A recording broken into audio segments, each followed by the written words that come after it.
మనం గవర్నమెంటో లేకపోతే ప్రైవేట్గానో రూపాయి పెట్టుబడి పెట్టకుండా ఈ పొలాలను అమ్మి మనం నగరాలు నిర్మించడం అసలు సాధ్యమవుద్ది అధ్యక్ష. ఇది ఎంత మోసం అధ్యక్ష. 1,50,000 కోట్ల రూపాయలు ఖర్చు. పగటేషగాడు మా చిన్నప్పుడు వచ్చేవాళ్ళు అధ్యక్ష.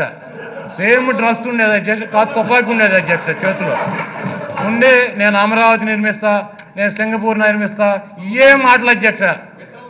ఈ నమ్మి పెట్టల ద్వారా రకరకాలుగానే పగటేషగాళ్ళు అని రకరకాలు ఒక్కో ప్రాంతంలో ఒక పేరు పెట్టి పిలిచేవారు అధ్యక్ష. పిలిచి నాకేం తెలియదు ఉత్తరాంధ్ర, ఇప్పుడే తెలుస్తాను అధ్యక్ష. ఇటువంటి పనులన్నీ చేస్తున్నారు అధ్యక్ష. అంటే ఒక వ్యక్తి గతంలో ముఖ్యమంత్రిగా ఉండగా ఆయన ఒక మాట చెప్పాడు అధ్యక్ష, విజన్ 2020.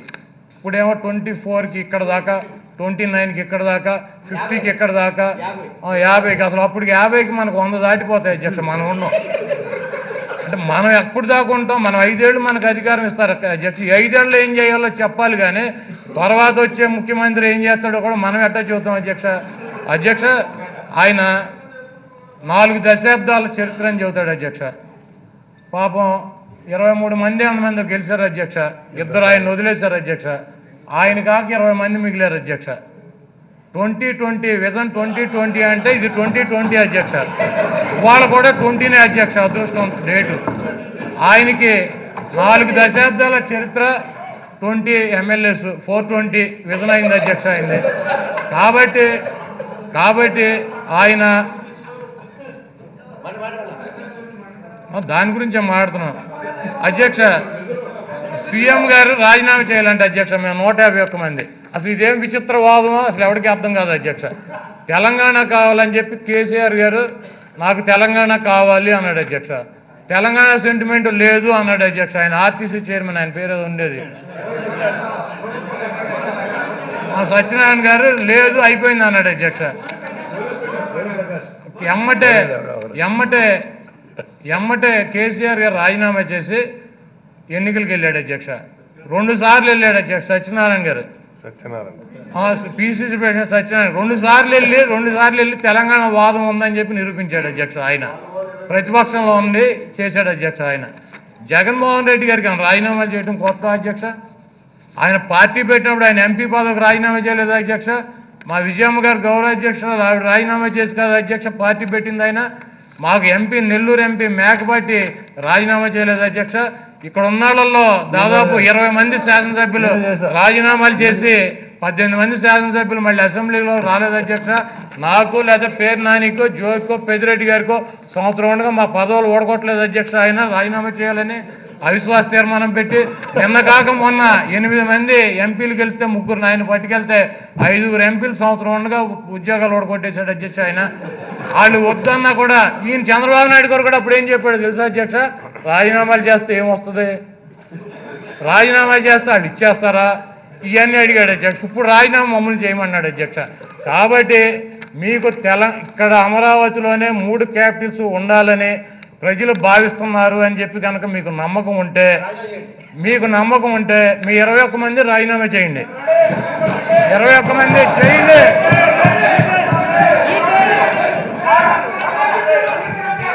అధ్యక్ష విన్నారా, మేము చేస్తే అప్పుడు వాళ్ళు చేస్తారంట. నేను చేస్తే బాబు కూర్చో, ముఖ్యజోగి గారు కూర్చోండి. అధ్యక్ష అసలు కాదు అధ్యక్ష, మరి వాళ్ళ అమాయకులో లేకపోతే ఏందో నాకు అర్థం కాదు అధ్యక్ష. ఈ చంద్రబాబు నాయుడు గారి పిచ్చి వాళ్ళందరికీ ఎక్కించాడేమో తెలియదు అధ్యక్ష. మేము 151 మంది రాజీనామా చేసినాక వాళ్ళు మిగులుతారు అధ్యక్ష. మొత్తం దీనికి సవాల్ ఏంటి అధ్యక్ష, మేము చేస్తాం మీరు చేస్తారని మేము చేస్తాం. కాబట్టి అధ్యక్ష మీకు తెలంగాణలో కేసీఆర్ గారు చేసినట్టు, గతంలో పార్టీలోంచి బయటకు వచ్చినప్పుడు జగన్మోహన్ రెడ్డి గారు చేసినట్టు మీకు అమరావతిలోనే రాజధాని ఉండాలని చెప్పి ఈ రాష్ట్ర ప్రజలు కోరుకుంటున్నారు అన్నటువంటి నమ్మకం కనుక, కాన్ఫిడెన్స్ మీ మీద మీకు నమ్మకం ఉంటే మీరు 21 మంది శాసనసభ్యులు రాజీనామా చేసి ఎన్నికలకు వెళ్ళి ఇక్కడే అమరావతిలో రాజధాని ఉండాలని చెప్పి దమ్ముంటే నిరూపించండి. రెండు కబుర్లు చెప్పడం కాదు. పిచ్చారుకులు అలిస్తే నీకన్నా ఎక్కువ అరగలం కూర్చోవే. అలాగే అలాగే అధ్యక్ష అధ్యక్ష అధ్యక్ష ఆఖరికి ఒకటి చెప్పాలి అధ్యక్ష ఆఖరిగా అధ్యక్ష ఆఖరికి ఒకటి చెప్పాలి అధ్యక్ష, ఇది చాలా ఇంపార్టెంట్ అధ్యక్ష. ఈ రోజు అధ్యక్ష ఇది చాలా ఇంపార్టెంట్, ఇప్పుడు చెప్పేది మిగిలిన ఇంపార్టెంట్గా ఇది చాలా ఇంపార్టెంట్ అధ్యక్ష. సోషల్ మీడియాలో అధ్యక్ష, మా డబ్బా ఛానల్స్లో అధ్యక్ష, డైరెక్ట్గా మహిళల్ని కొంతమంది తాగుబోతాలని పోగేసి మైకు పెట్టి చనిపోయినటువంటి రాజశేఖర రెడ్డి గారిని, జగన్మోహన్ రెడ్డి గారి కుటుంబ సభ్యుల్ని, జగన్మోహన్ రెడ్డి గారిని బూతులు తిట్టిస్తున్నారు అధ్యక్ష, శాపనార్థాలు పెట్టిస్తున్నారు అధ్యక్ష. రాజశేఖర రెడ్డి గారి మరణం గురించి కూడా మారుతున్నారు అధ్యక్ష. నేను ఈ చట్టసభలో, ఈ దేవాలయం లాంటి చట్టసభలో నిలబడి చెబుతున్నాను అధ్యక్ష. రాజశేఖర రెడ్డి గారి మరణం కనుక నాకు వస్తే, లేకపోతే దేవుడు నన్ను అడిగితే నాకు ఆ మరణమే కావాలని చెప్పి అడుగుతా అధ్యక్ష. ఎందుకంటే అధ్యక్ష, ప్రతి మనిషి పుట్టినటువంటి ప్రతి మనిషి చచ్చిపోతాడు అధ్యక్ష. ఆయన కొంతమంది యాక్సిడెంట్లో చనిపోతారు, కొంతమంది ఆరోగ్యం బాగోక అనారోగ్యంతో చనిపోతారు, కొంతమంది సహజ మరణం చెందుతారు అధ్యక్ష. కాకపోతే చనిపోయినా కూడా బతికుండేటువంటి అదృష్టం ఎంతమందికి వస్తుంది అధ్యక్ష? ఆయన సాగు ఏంటి అధ్యక్ష? 5 సంవత్సరాలు ముఖ్యమంత్రిగా పనిచేసి రెండోసారి ముఖ్యమంత్రిగా ఎన్నికయ్యి ప్రజల దగ్గరికి రచ్చబండ కార్యక్రమం వాళ్ళ సమస్యలు తెలుసుకోవటానికి వెళ్తూ ప్రమాదవశాత్తు వాతావరణం అనుకూలించక మరణించాడు అధ్యక్ష. ఆయన ఏంటి అధ్యక్ష? చాలా గొప్ప మరణం అధ్యక్ష.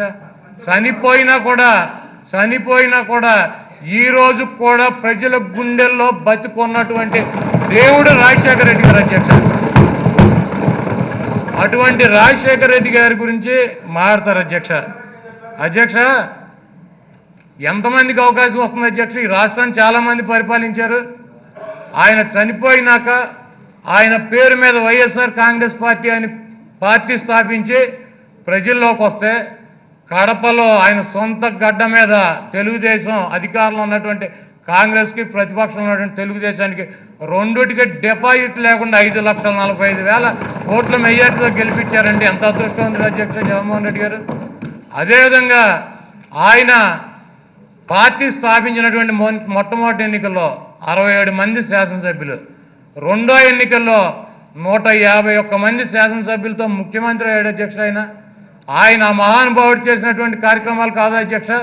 ఆయన్ని ప్రజల్లో గుండెల్లో పెట్టుకోవటం కాదా అధ్యక్ష ఇవన్నీ?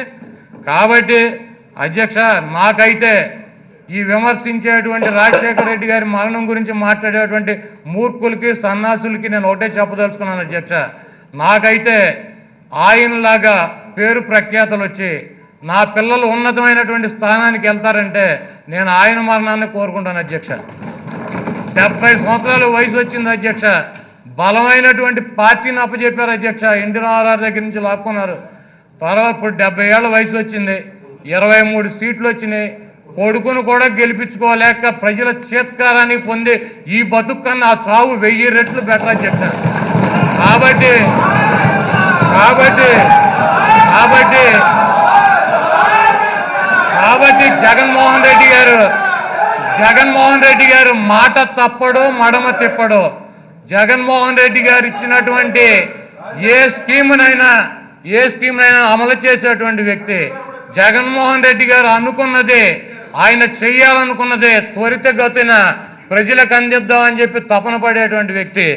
ఈ రాజధాని ప్రాంతంలో రైతులు, ముఖ్యమంత్రి గారు ఇది ఒకటి, రాజధాని ప్రాంతంలో రైతులు పాపం చంద్రబాబు నాయుడు గారిని గుడ్డిగా నమ్మారు.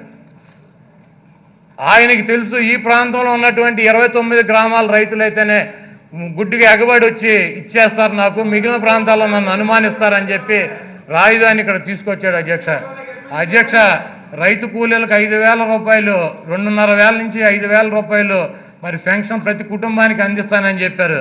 అదేవిధంగా ఎస్ఐండ్ ల్యాండ్లు ఉన్న వాళ్ళకి, గతంలో ఎస్ఐండ్ ల్యాండ్ అంటే దళితుల పొలాలు అధ్యక్ష, వాళ్ళకి తక్కువ, మిగిలిన వాళ్ళకి ఎక్కువ కాకుండా మిగిలిన పట్టా ల్యాండ్స్తో పాటు వాళ్ళకు కూడా సమానంగా ప్యాకేజ్ ఇస్తానని చెప్పారు. దయచేసి ఈ ప్రాంతంలో ఉన్నటువంటి అక్క చెల్లెళ్ళకో అన్నదమ్ములకో రైతాంగానికో నేను ఒకటే కోరుతున్నాను అధ్యక్ష, మీకేమన్నా అనుమానాలు ఉంటే ప్రభుత్వంతో చర్చించడానికి మీరు ముందుకు రండి. జగన్మోహన్ రెడ్డి గారికి పెద్ద మనసు ఉన్నటువంటి వ్యక్తి. మీకు అన్యాయం జరగకుండా మీకు ఇచ్చినటువంటి పొలాలకు రేట్లు నిలబడేటట్టు ఆయన తప్పకుండా చర్యలు తీసుకుంటాడని చెప్పి ఈ సభావేదిక ఈ శాసనసభ నుంచి వాళ్ళందరినీ కోరుతూ ఈ నక్క జిత్తులు నాటకాలు రాజకీయ లబ్ధి కోసం పాటుపడేటువంటి ప్రాకులాడేటువంటి దొంగల్ని నమ్మొద్దని చెప్పి వాళ్ళ ట్రాప్లో మీరు పడొద్దని చెప్పి 3 ప్రాంతాలు అన్నదమ్ముల్లా కలిసి ఉంటాకి సమగ్రంగా అభివృద్ధి చెందడానికి మనందరం ఒకటిగా ఉండాలని చెప్పి మనస్ఫూర్తిగా ఈ రాష్ట్ర ప్రజలను కోరుకుంటూ మరి ఇంత గొప్ప నిర్ణయం ఇంత పెద్ద నిర్ణయం తీసుకుని మరి రాయలసీమ ఉత్తరాంధ్ర ఆంధ్ర ప్రజానికాన్ని దృష్టిలో పెట్టుకుని ఆయన మా అందరినీ కూడా దీంట్లో ఇన్వాల్వ్ చేసినందుకు మేము జగన్మోహన్ రెడ్డి గారికి ధన్యవాదాలు తెలుపుతూ మా జిల్లా కృష్ణా జిల్లాలో మేము అడిగినటువంటి ప్రాజెక్టులు అదేవిధంగా మా గుడివాడ నియోజకవర్గానికి కొద్దిగా ఎక్కువ నిధులు కూడా ఇమ్మని చెప్పి కోరుతూ సెలవు తీసుకుంటాం.